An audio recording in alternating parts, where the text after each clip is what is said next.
Hello friends, स्वागत है आप सभी का आपके अपने YouTube channel NS study point पर। फ्रेंड्स, आज के हम इस वीडियो में जीके जीएस के बहुत ही इंपॉर्टेंट क्वेश्चंस का प्रैक्टिस सेट नंबर 14 कवर करेंगे, जो सभी एग्जाम्स के लिए बहुत ही ज़्यादा बेनिफिशियल है। तो फ्रेंड्स, आपसे एक निवेदन है कि वीडियो को पूरा देखें, साथ के साथ आप भी अपने क्वेश्चन गैस करते हुए चलिएगा और कमेंट बॉक्स में मेंशन कीजिएगा कि आपने कितने क्वेश्चन सही किए हैं।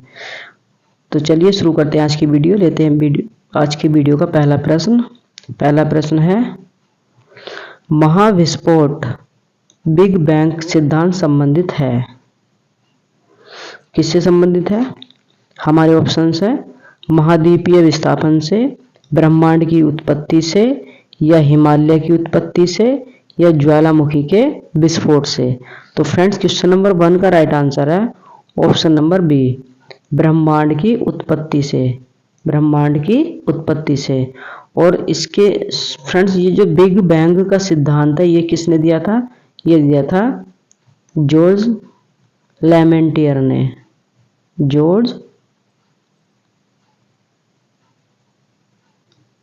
ये दिया था जॉर्ज लेमेंटियर ने। इन्होंने बताया था कि आज से लगभग 15 अरब वर्ष पहले ब्रह्मांड अत्यधिक क्या था? संकेंद्रित पिंड था, और उसके बाद उसमें महाविस्फोट हुआ, जिससे तारों, ग्रहों और उपग्रहों आदि का निर्माण हुआ। तो ये सिद्धांत किसने दिया है?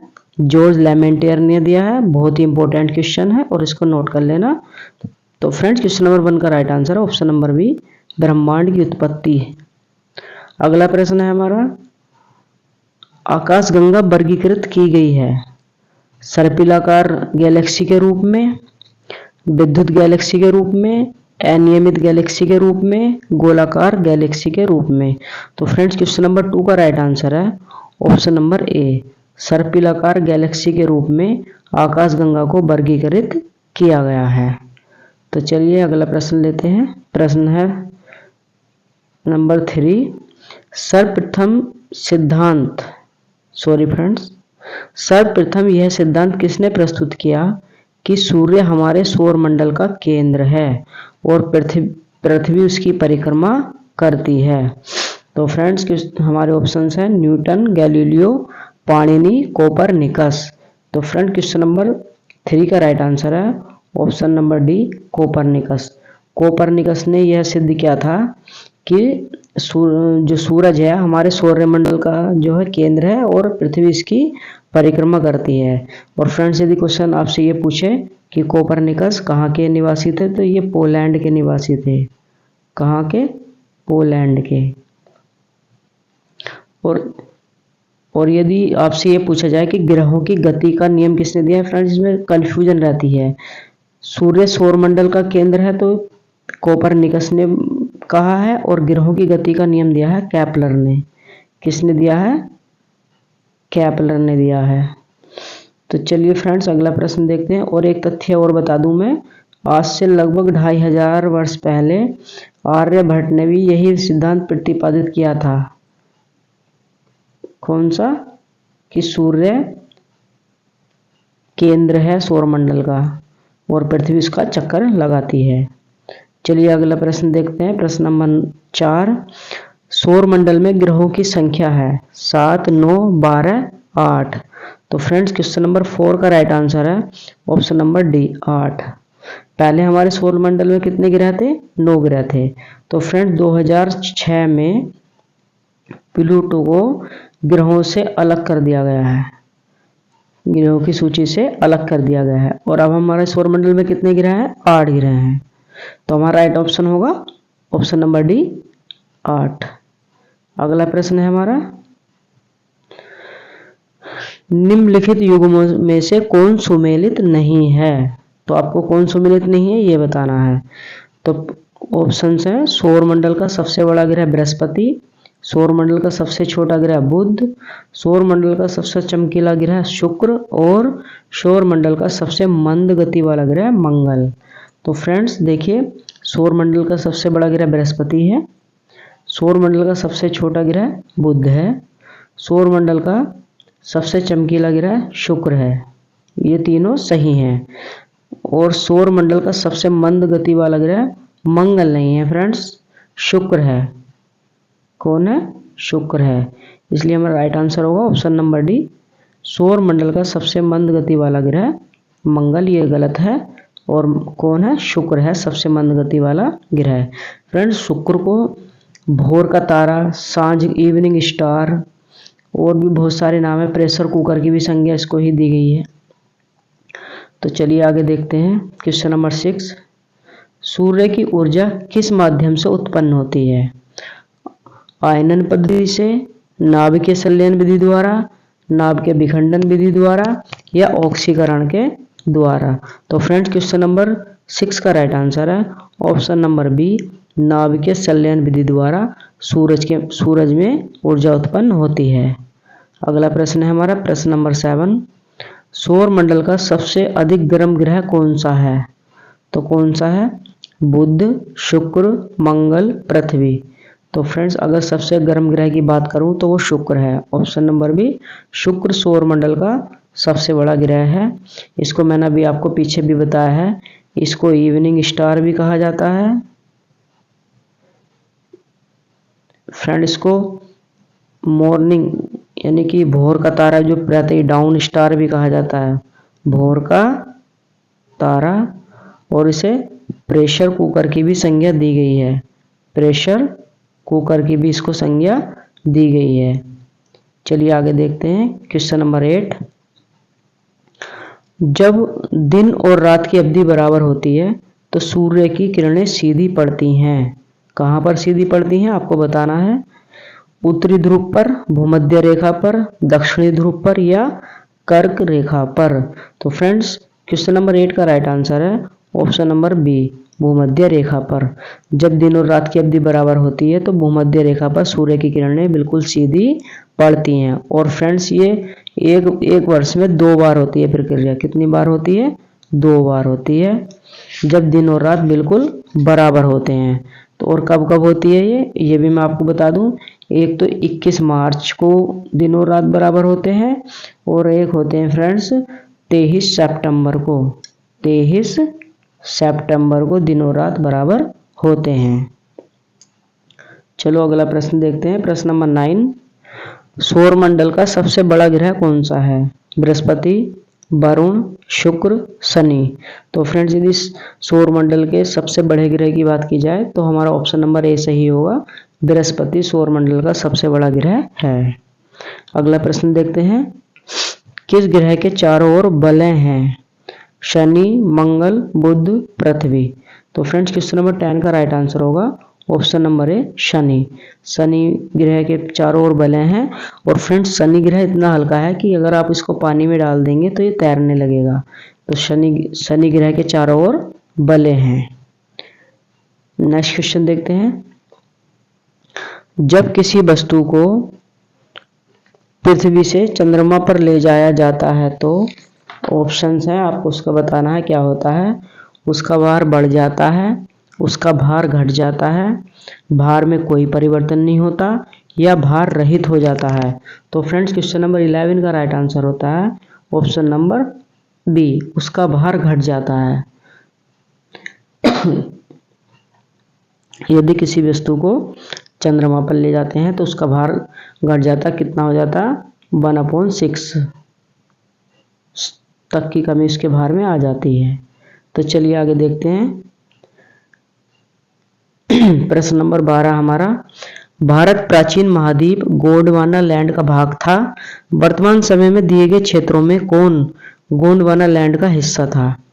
तो हमारे ऑप्शंस हैं दक्षिण अमेरिका, अफ्रीका, ऑस्ट्रेलिया या उपरोक्त सभी। तो फ्रेंड्स, क्वेश्चन नंबर 12 का राइट आंसर होगा ऑप्शन नंबर डी, ये सभी। यानी कि गोंडवाना लैंड का हिस्सा दक्षिण अमेरिका, अफ्रीका और ऑस्ट्रेलिया भी थे। चलिए आगे देखते हैं क्वेश्चन नंबर 13, मोना लोआ एक सक्रिय ज्वालामुखी है। यदि फ्रेंड्स आपसे ये पूछ लिया जाए क्वेश्चन में कि मोना लोआ क्या है, तो एक ज्वालामुखी है। बहुत इस तरीके के रेयर क्वेश्चन बहुत ज़्यादा पूछे जाते हैं। कहाँ का है ये आपको बताना है। अलास्का का है, हवाई द्वीप का है, या इटली का है, या जापान का है। तो फ्रेंड्स, क्वेश्चन नंबर 13 का राइट आंसर होगा ऑप्शन नंबर बी, हवाई द्वीप का। हवाई द्वीप का मोना लोआ एक सक्रिय ज्वालामुखी है। और फ्रेंड्स यदि बात की जाए ये कहाँ पर है, तो यह है अमेरिका में। कहाँ पर? अमेरिका में है ये। चलिए आगे देखते हैं, अगला क्वेश्चन लेते हैं जल्दी से, देर नहीं लगानी है बिल्कुल भी। देखिए क्वेश्चन नंबर 14 है हमारा, निम्नलिखित ज्वालामुखियों में से किसे भूमध्य सागर का प्रकाश स्तंभ कहते हैं? ये क्वेश्चन कई बार पूछा गया है, बहुत ही ज़्यादा इम्पोर्टेंट है। तो देखिए किसको कहते हैं, एटना को, पेली को, स्ट्राम्बोली या वेसुवियस को।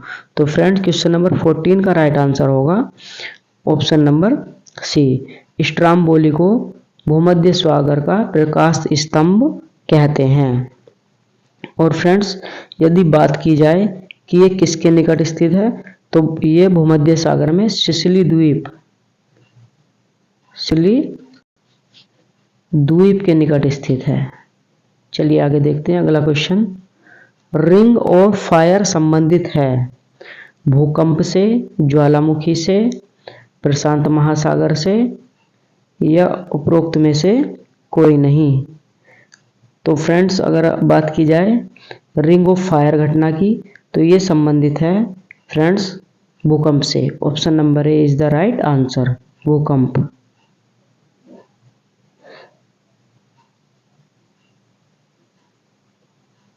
सॉरी फ्रेंड्स इसका थोड़ा कंफ्यूजन है, इसका देख लेना एक बार। इसके ऑप्शन नंबर बी सही हो सकता है, ए और बी में देख लेना आप, इसमें थोड़ी मुझे कंफ्यूजन सी हो रही है।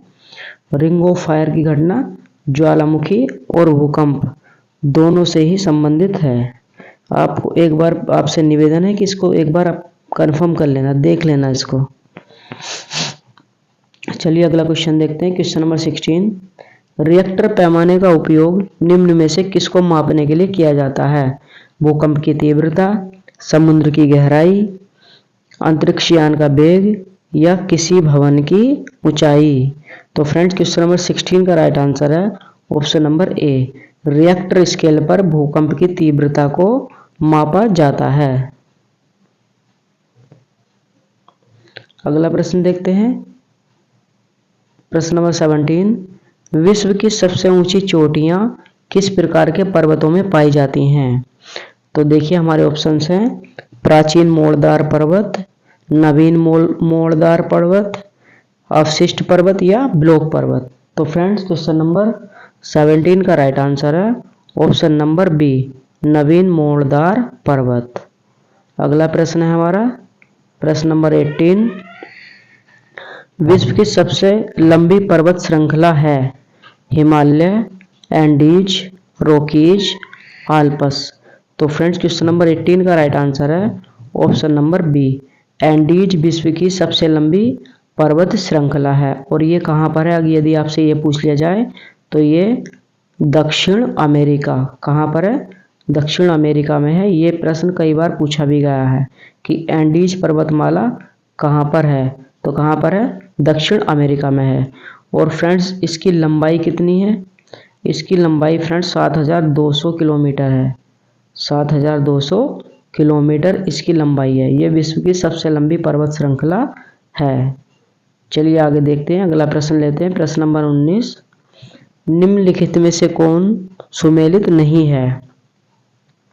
व्हाइट पर्वत अमेरिका, ब्लैक पर्वत अमेरिका, एटलस पर्वत जर्मनी और आल्प्स पर्वत यूरोप। तो फ्रेंड्स क्वेश्चन नंबर 19 का राइट आंसर है ऑप्शन नंबर सी, एटलस पर्वत जर्मनी। ये सुमेलित नहीं है, बल्कि व्हाइट पर्वत अमेरिका में है, ब्लैक पर्वत भी अमेरिका में है और आल्प्स पर्वत यूरोप में है। यदि बात की करूं मैं अब एटलस पर्वत कहाँ पर है, तो एटलस पर्वत है फ्रेंड्स अफ्रीका महाद्वीप में। कहाँ पर, अफ्रीका महाद्वीप में। चलिए अगला प्रश्न लेते हैं, प्रश्न नंबर 20, संसार की छत किसे कहा जाता है? अरावली को, सतपुड़ा को, पामीर के पठार को या म्यांमार को। तो फ्रेंड्स क्वेश्चन नंबर 20 का राइट आंसर है ऑप्शन नंबर सी, पामीर के पठार को संसार की छत कहते हैं। अगला प्रश्न देखते हैं, यूएसए के दक्षिणी कैलिफोर्निया में स्थित मृतक घाटी किसका उदाहरण है? ये बहुत ही इंपॉर्टेंट क्वेश्चन है, इसको नोट कर लेना। तो किसका उदाहरण है आपको बताना है। अपनतीय घाटी का, अभिनति घाटी का, पूर्ववर्ती घाटी का या रिफ्ट घाटी का। तो फ्रेंड्स क्वेश्चन नंबर 21 का राइट आंसर है ऑप्शन नंबर डी, रिफ्ट घाटी का। रिफ्ट घाटी का। अगला क्वेश्चन देखते हैं, क्वेश्चन नंबर 22। संयुक्त राज्य अमेरिका में सिलिकॉन वैली कहाँ अवस्थित है? सिलिकॉन वैली कहाँ पर अवस्थित है? तो फ्रेंड्स यदि आपसे ये पूछूं मैं कि सिलिकॉन वैली से मतलब क्या आशा है, तो इसका आशा है कि इसमें ज़्यादातर सबसे ज़्यादा कंप्यूटर उद्योग है। क्या है? कंप्यूटर उद्योग। और भारत की सिलिकॉन वैली क्या है, कौन है, कहाँ पर है? बेंगलोर। बेंगलोर को भारत की सिलिकॉन वैली कहा जाता है। तो आपको बताना है कि संयुक्त राज्य अमेरिका में सिलिकॉन वैली कहाँ पर स्थित है? कोलोराडो में, कैलिफोर्निया में, न्यू जर्सी में या फ्लोरिडा में। तो फ्रेंड्स क्वेश्चन नंबर 22 का राइट आंसर है ऑप्शन नंबर बी, कैलिफोर्निया में है अमेरिका की सिलिकॉन वैली। अगला प्रश्न देखते हैं, संसार का सबसे बड़ा मरुस्थल है? कालाहारी, गोबी, सहारा या थार। तो फ्रेंड्स क्वेश्चन नंबर 23 का राइट आंसर है ऑप्शन नंबर सी, सहारा का मरुस्थल संसार का सबसे बड़ा मरुस्थल है। और अगर मैं बात करूं ये कहाँ पर अवस्थित है, तो ये फ्रेंड्स उत्तरी अफ्रीका, उत्तरी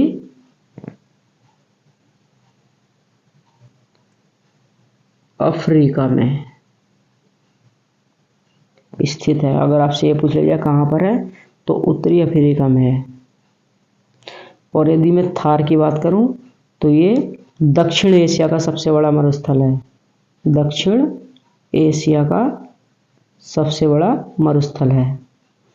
चलिए आगे चलते हैं, अगला क्वेश्चन देखते हैं, क्वेश्चन नंबर 24। निम्नलिखित में से कौन सा जोड़ा सही नहीं है? Kenya campos, Argentina pampas, Venezuela savanna, संयुक्त राज्य अमेरिका स्टेपीज। तो फ्रेंड्स क्वेश्चन नंबर 24 का राइट आंसर है ऑप्शन नंबर, बताइए कौन सा सही होगा? Option number B. कौन सा सही है? Option number B, Argentina pampas. यानी पंपास घास के मैदान कहाँ पर पाए जाते हैं? अर्जेंटीना में पाए जाते हैं।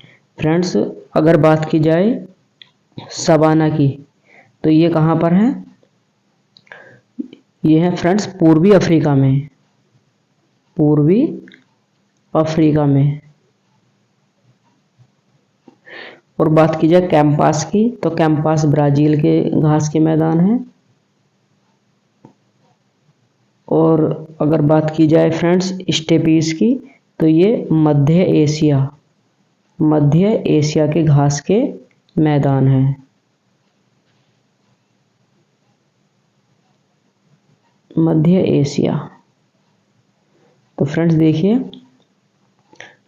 केन्या में नहीं है, ब्राजील के घास के मैदान को कैंपास कहते हैं, अर्जेंटीना के घास के मैदान को पंपास कहते हैं, सवाना जो घास के मैदान है वहाँ पर कहाँ है, वो पूर्वी अफ्रीका में है, और स्टेपीज मध्य एशिया में है।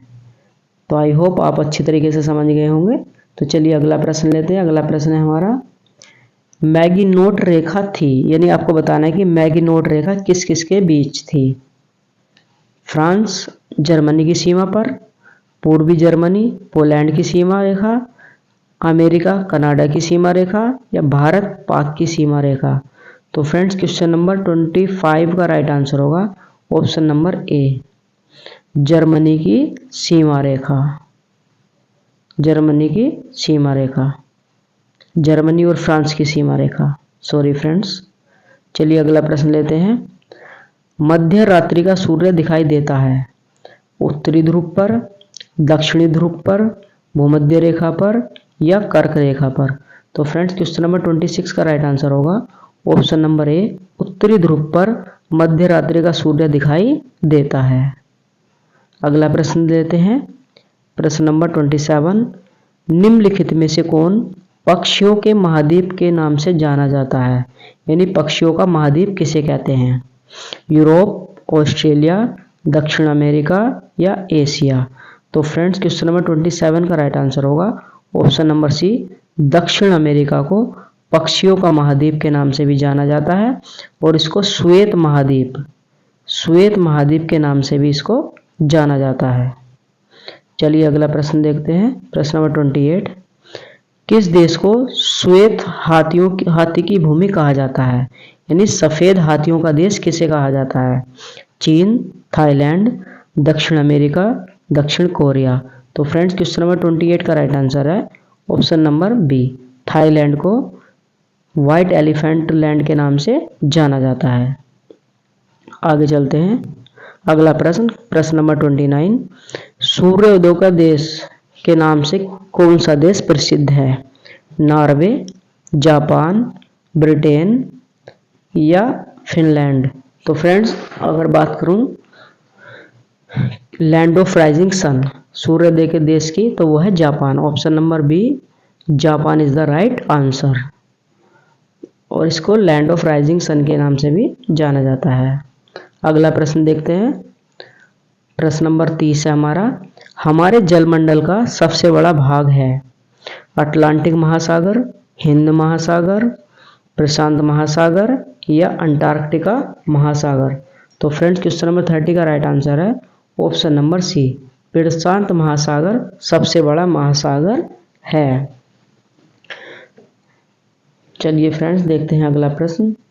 तो फ्रेंड्स यही थे इसमें इस वीडियो के 30 इंपॉर्टेंट प्रश्न। आपको बताना है कि 30 में से आपने कितने क्वेश्चन सही किए हैं और कमेंट बॉक्स में मेंशन कर देना।